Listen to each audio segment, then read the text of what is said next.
நேயர்களுக்கு வணக்கம். அதாவது சமீபத்தில் ஒரு 2-3 தினங்களுக்கு முன்பாக ஒரு விவாதம் ஒன்று நடைபெற்றது. ஒரு பிரபலமான செய்தி சேனல் சார்பாக. அந்த விவாதம் இப்போ சோஷியல் மீடியா முழுக்க பரவிக்கிட்டு இருக்கு. அதில கமெண்ட்ஸும் ரொம்ப ஆர்வமா அதிமுக, திமுக இடையே அது ஒரு அந்த விவாதம் மிகப்பெரும் பேசுபொருளா இருக்கு. சரி, அத பத்தி பேசலாம் அப்படின்னு சொல்லி தான் அந்த விவாதத்துடைய டைட்டில் என்ன அப்படின்னா, கரூர் துயரத்திற்கு யார் பொறுப்பு அப்படிங்கிறது தான். இதில அதிமுக வெஸ் திமுக 2 பேருக்கும் இடையில தான் காரசாரமான ஒரு விவாதம் போச்சு. நம்ம முதல்ல இன்னைக்கு அதிமுக சார்பாக பேசிய கல்யாண சுந்தரம் அவர்களுடைய ஸ்பீச்ச தான் அங்க பார்க்கணும். என்ன பேசியிருந்தார் அப்படின்னா, இந்த கரூர் துயரத்திற்கு யார் பொறுப்பு? யார் பொறுப்பு? நீ பொறுப்பு, நான் பொறுப்பு அப்படின்னு சொல்லுவதே முறையல்ல. விஜய் பொறுப்பா? விஜய் தலைமை பண்பற்றவரா?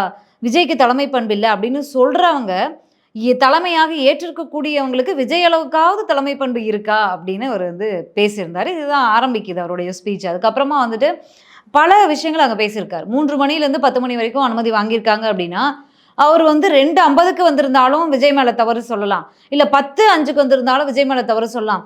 அவரு வாங்கிய நேரத்துல தானே வந்திருக்காரு. அப்புறம் எப்படி விஜய் மீது தவறு சொல்ல முடியும்? அப்படிங்கிற கேள்வியை அவர் எழுப்பியிருக்கார்.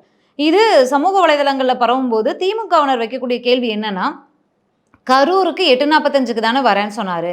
8:45க்கு மக்களை சந்திக்க வரேன்னு சொன்ன ஒரு தலைவன் 8:45க்கு தன்னுடைய வீட்டிலேருந்து கிளம்புவது அப்படிங்கிறது, அதாவது பக்கம் பக்கம் கிடையாது, ஒரே ஊர் கிடையாது. சென்னை டு நாமக்கல் எவ்வளோ டிஸ்டன்ஸ் அப்படிங்கிறது எல்லாருக்குமே தெரியும்.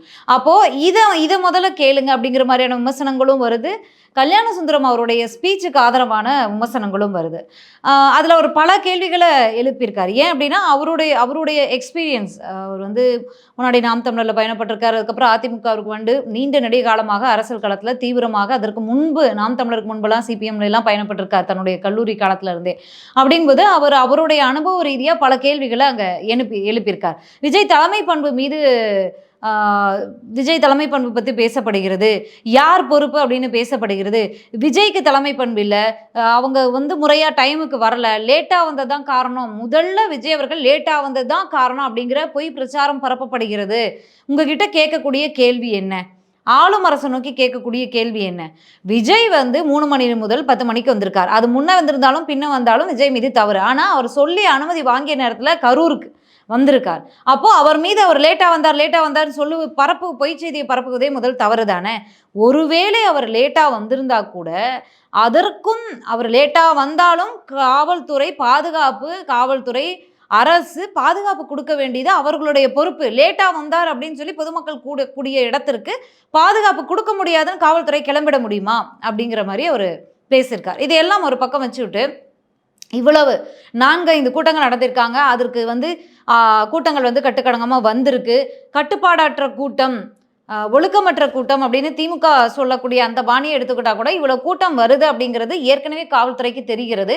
இதை தாண்டி நம்ம ஒரு யாரா இருந்தாலும் ஒரு நிகழ்ச்சி நடத்த போறோம், ஒரு பொதுக்கூட்டம் நடத்த போறோம், இல்லை மாநாடு நடத்த போறோம் அப்படின்னு காவல்துறையில் அனுமதி கேட்கும்போது ஒரு எண்ணிக்கையை சொல்லி நாங்கள் அனுமதி கேட்போம். ஆனால் காவல்துறையும் உளவுத்துறையும் என்ன செய்வாங்க அப்படின்னா, ஒவ்வொரு இந்த நிகழ்ச்சி ஏற்பாட்டாளர்கள், அதில் கலந்துக்கக்கூடிய முக்கிய பொறுப்பாளர்கள்ட்ட ஒவ்வொருவரும் உளவுத்துறை அதிகாரி, ஐஎஸ் அதிகாரிகள் ஒவ்வொருவராக தொடர்பு கொண்டு எத்தனை பேர் வரீங்க, எங்கேருந்து வருவீங்க, எத்தனை மணிக்கு வருவீங்க அப்படின்னு என்கொயரி பண்ணுவாங்க. அவங்க ஒரு ரிப்போர்ட்டை ரெடி பண்ணுவாங்க. இவ்வளவு பேர் வருவாங்க, அவங்க சொன்ன எண்ணிக்கை இது, இவ்வளவு பேர் வருவாங்க அப்படிங்கிற ஒரு கணக்குக்கு அவங்க வருவாங்க. நம்ம சொல்லக்கூடியதை கண்ணை மூடிட்டு ஏற்றுக்கொண்டு அவர்கள் அமர்ந்து விட மாட்டார்கள். அது போக ஒவ்வொரு டோல்கேட்லையும், நியர்பை டோல்கேட்லையும் எந்த ஊர்லேருந்து எவ்வளோ பேர் வராங்க அப்படிங்கிறத உளவுத்துறை அதிகாரிகள் கணக்கில் எடுப்பாங்க. இவ்வளவையும் கணக்கில் எடுத்துக்கொண்டு இதை கண்ட்ரோல் பண்ண முடியாது, பொதுமக்களுக்கு பாதிப்பு ஏற்படும், கண்டிப்பாக ஏதாவது அசம்பாவிதம் நடைபெறும் அப்படின்னா உளவுத்துறை நிச்சயமாக ஸ்டாப் பண்ணியிருக்கலாம். அப்போ ஏன் ஸ்டாப் பண்ணலை? உளவுத்துறை என்ன செய்தது? தெரிந்து கொண்டே அனுமதித்ததா? அப்படிங்கிற மாதிரி பல கேள்விகளை எழுப்பியிருக்காரு.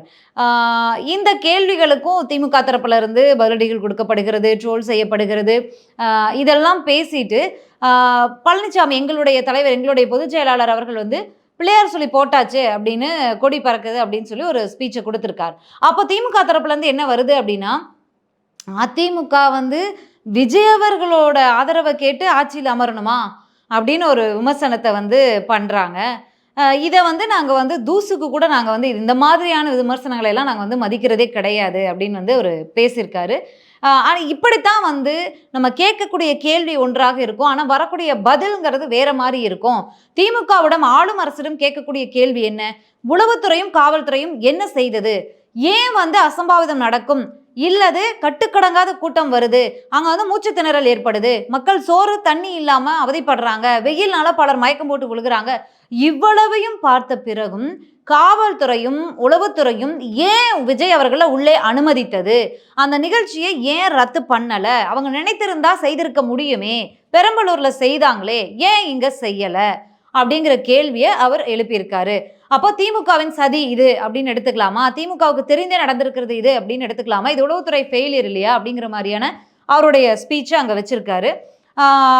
இந்த ஸ்பீச்சுக்கு திமுகவினர் சமூக வலைதளங்கள்ல கொடுக்கக்கூடிய பதிலடி என்ன அப்படின்னா, தாவேக்காவினரே பேசியிருந்தா கூட இந்த அளவுக்கு பேசியிருக்க மாட்டாங்க. அதிமுக வளைந்து கொண்டு எதற்காக விஜய் அவர்களுக்கு இவ்வளவு சொம்பு தூக்குது?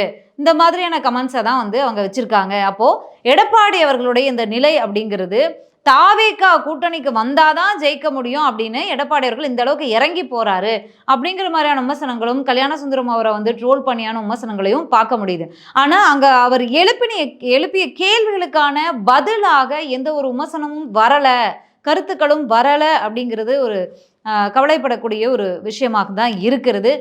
என்ன ட்ரோல் பண்ணாலும், என்ன விமர்சனங்களை வச்சாலும், கேட்கக்கூடிய கேள்விகளை 10 கேள்வியில நியாயமான 4 கேள்விகள் இருந்தா கூட அதற்கு முறையான பதில் தர வேண்டிய இடத்துல அரசு இருக்கிறது, காவல்துறை உளவுத்துறை இருக்கும்போது இந்த மாதிரியான ட்ரோல்ஸை வந்து என்ன சொல்றது, அதிகப்படுத்துவது, அதை வந்து என்கரேஜ் பண்ணுவது அப்படிங்கிறது எந்த மாதிரியான ஒரு ஆக்கப்பூர்வமான சமூகமாக இருக்கும் அப்படிங்கிறத நம்ம வந்து யோசிக்க வேண்டிய சூழல் இது. விஜய் அவர்களுக்கு கூடிய கூட்டம் வந்து பலர் வைக்கிறாங்க, நமக்கு அது உடன்பாடு இல்லை. நம்மளே வந்து கோவத்தில் கூட ஒரே ஒரு வீடியோவில் நான் சொல்லியிருக்கேன், தற்குறி அப்படின்னு சொல்லி நான் வந்து கூட்டத்தை மக்களை சொல்லலை, அந்த தாவேகா கட்சியினரை, அந்த 2ஆம் நிலையில் 3ஆம் நிலையில் இருக்கக்கூடிய தலைவர்களை சொல்ல. ஏன்னா நீங்கள் வரீங்க, இவ்வளோ கூட்டம் கூடுது அப்படிங்கும்போது அந்த பொறுப்பாளர்களாக இருக்கீங்க. கரூர் மாவட்டத்தில் 10 பேர் லிஸ்ட்டு, நாமக்கல்லில் 10 பேர் லிஸ்ட்டு போட்டிருக்காங்க. அந்த 10 பேர் கண்ணால் நம்ம பார்த்ததே கிடையாது.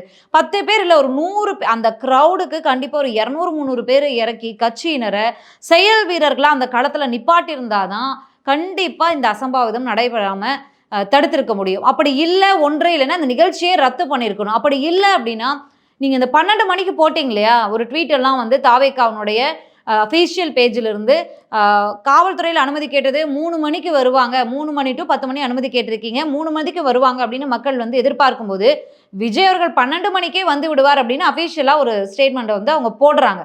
அப்போ 12 மணிக்கே வந்துடுவாரா அப்படின்னு முந்திக்கிட்டு மறுபடியும் கூட்டம் வந்து அங்கே அதிகரிச்சுட்டே இருக்க நேரமாக இதில் ஊடகங்களுக்குமே ஒரு பொறுப்பு இருக்கிறத நான் மெயின் ஸ்ட்ரீம் ஊடகங்களுக்கு, செய்தி ஊடகங்களுக்கு பார்க்குறேன். ஏன்னா ஒவ்வொரு விஜய் அவர்களுடைய மக்கள் சந்திப்புகளும் சரி, நிகழ்ச்சிகளுக்கும் சரி, காலையிலேருந்து அந்த நிகழ்ச்சி முடிகிற வரைக்கும், மறுநாள் வரைக்கும் தொடர்ச்சியாக லைவ்.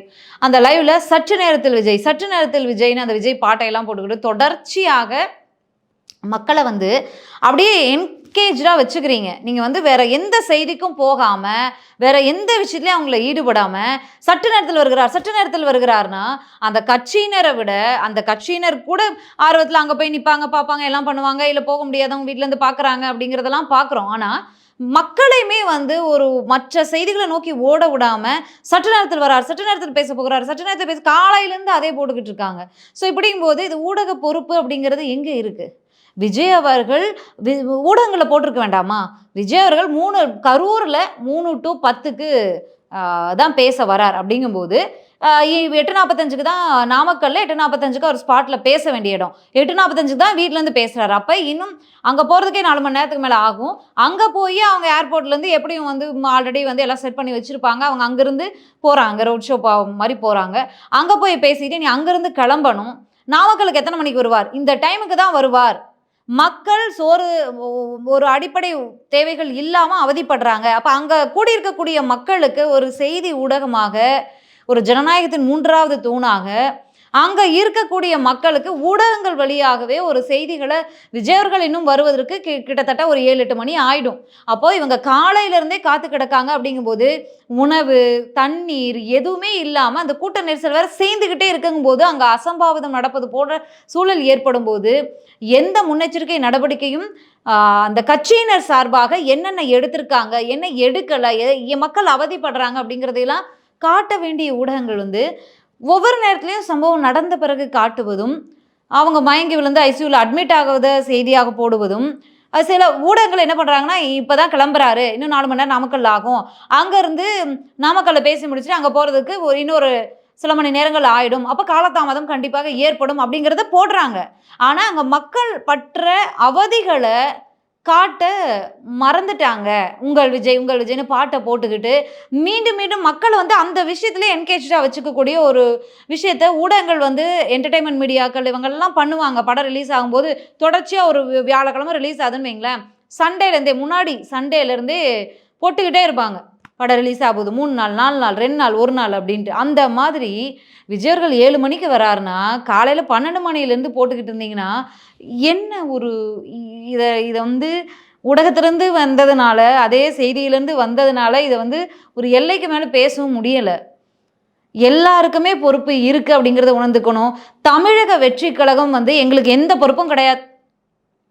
காவல்துறை ஒதுக்கிய இடத்துல நான் நின்னு பேசினேன். அத தவிர எனக்கு எந்த தவறும் நான் செய்யல அப்படின்னு சொல்லி விஜய் அவர்கள் அந்த காணொளியில சொன்ன மாரி, இந்த ஒரு வார்த்தைய சொல்லிட்டு ஒதுங்கிட முடியாது. தலைவராக உங்களுக்கு பொறுப்பு இருக்கு. ஒரு தலைமை பண்போட அங்கிருந்து அந்த கூட்டத்த நெறிப்படுத்தி இருக்கணும். சரி, காவல்துறையினர் வந்து நீங்க இங்கிருந்து பிரச்சனையாகும், நீங்க போங்க அப்படின்னு சொல்றாங்க அப்படின்னா, நீங்க போங்க, ஒண்ணும் பிரச்சனை இல்ல. 2ஆம் கட்ட, 3ஆம் கட்ட தலைவர்கள நீங்க அனுப்பியிருக்கலாம். காவல்துறை அனுமதிக்க மறுத்துட்டாங்க. நாங்க எல்லையிலேயே வெயிட் பண்ணோம் அப்படின்னு ஆதவர்ஜுனா அவர்கள் சொல்றாரே. சரி, நீங்க ஏன் காவல்துறை அனுமதிக்க வெயிட் பண்றீங்க? அப்படி என்ன வெயிட் பண்ண வேண்டிய அவசியம் இருக்கு? அதாவது காவல்துறை, நீதிமன்றம், சட்டம் எல்லாம் வைக்கக்கூடிய கட்டுப்பாடுகள மதிக்கணும். விதிகள் மீறக்கூடாது. எல்லாமே உண்டு. இதே விஷயங்கள அந்த கூட்டத்துல தாவேகா பின்பற்றியதா? காவல்துறை விதித்த அந்த நிபந்தனைகள எத்தன நிபந்தனைகள தாவேகா பின்பற்றியது? எண்ணி சொல்லிவிடலாம் அவங்க பின்பற்றியத. எதையுமே கரெக்ட்டா ஃபாலோ பண்ணல. மெயினா டைம். நீங்க டைமுக்கு 8:45க்கு நாமக்கல்ல கூடியிருந்தா, பலமுறை சொல்லிட்டேன் நானு. 8:45க்கு விஜய் அவர்கள் நாமக்கல்ல பேசியிருந்தா, இந்த கிரவுட் வந்திருக்குமா? நாமக்கல்ல 8:45க்கு எல்லாரும் வேலைக்கு போவாங்க. ஸ்கூலுக்கு போறோம், காலேஜுக்கு போறோம் போவாங்க. சனிக்கிழமை ஸ்கூல் லீவு. ஸ்கூல் பசங்க மட்டும் தான் அங்க கூடியிருந்திருப்பாங்க. அப்ப கூட்டம் எந்த அளவுக்கு இருந்திருக்கும்? அப்ப விஜய் அவர்களுக்கு மாஸ் காட்டணும். இந்த டைமுக்கு போனா, நம்ம வந்து மாஸ் காட்ட முடியாது. அதனால நம்ம வந்து லேட்டா போவோம். பிளான் பண்ணி தானே போயிருக்கீங்க. அந்த குற்ற உணர்ச்சிய உங்களுக்கு கொள்ளாதான்னு நான் கேட்கிறேன். தாவேகா மேல தவறு இருக்கிறது. ஆளும் அரசு மேலயும், காவல்துறை மேலயும் பொறுப்ப தட்டி கழிச்சுட்டு தாவேகா ஓடிட முடியாது. தமிழக வெற்றிக் கழகத்திற்கும் பொறுப்பு இருக்கிறது. காவல்துறைக்கும், உளவுத்துறைக்கும் பொறுப்பு இருக்கிறது. இவங்க பண்ணியது மட்டும் தான் தவறு. இவங்க பண்ணியது மட்டும் தான் தவறு அப்படின்னு யாருமே யார் மேலயும் குறை சொல்லிட முடியாது அப்படிங்கிறதா நம்மளுடைய கருத்தாக இருக்கிறது. கல்யாண சுந்தரம் அவர்கள் எழுப்பிய கேள்விகளுக்கான பதில்கள் வராம அவரை ட்ரோல் பண்றது தான் நம்ம இந்த வீடியோல பேசணும். அதுல செந்தில்வேல் அவர்கள் பேசுறாரு, திமுக ஸ்போக் பர்சன் பேசுறாரு, சூர்யா வெற்றிகொண்டார், இப்படி பலர் பேசினாங்க. துக்ளக் ரமேஷ் பேசினார், இப்படி பலர் வந்து அங்க தனியரசு அவர்கள் பேசியிருந்தாரு, எல்லாருமே பேசியிருந்தாங்க. இந்த விவாதம் வந்து இப்போதைய நேரத்துல சமூக வலைதளத்துல ரொம்ப பரப்பப்படக்கூடிய, ரொம்ப கமெண்ட்ஸ் வரக்கூடிய ஒரு விவாதமா இருந்துச்சு. அவருடைய ஸ்பீச்சுமே கொஞ்சம் நல்லா இருந்ததுனால நான் இதை இங்க பகிர்வோம் அப்படின்னு பேசியிருந்தேன். மீண்டும் நாளை ஒரு நல்ல செய்தியோடு சந்திக்கலாம். நன்றி, வணக்கம்.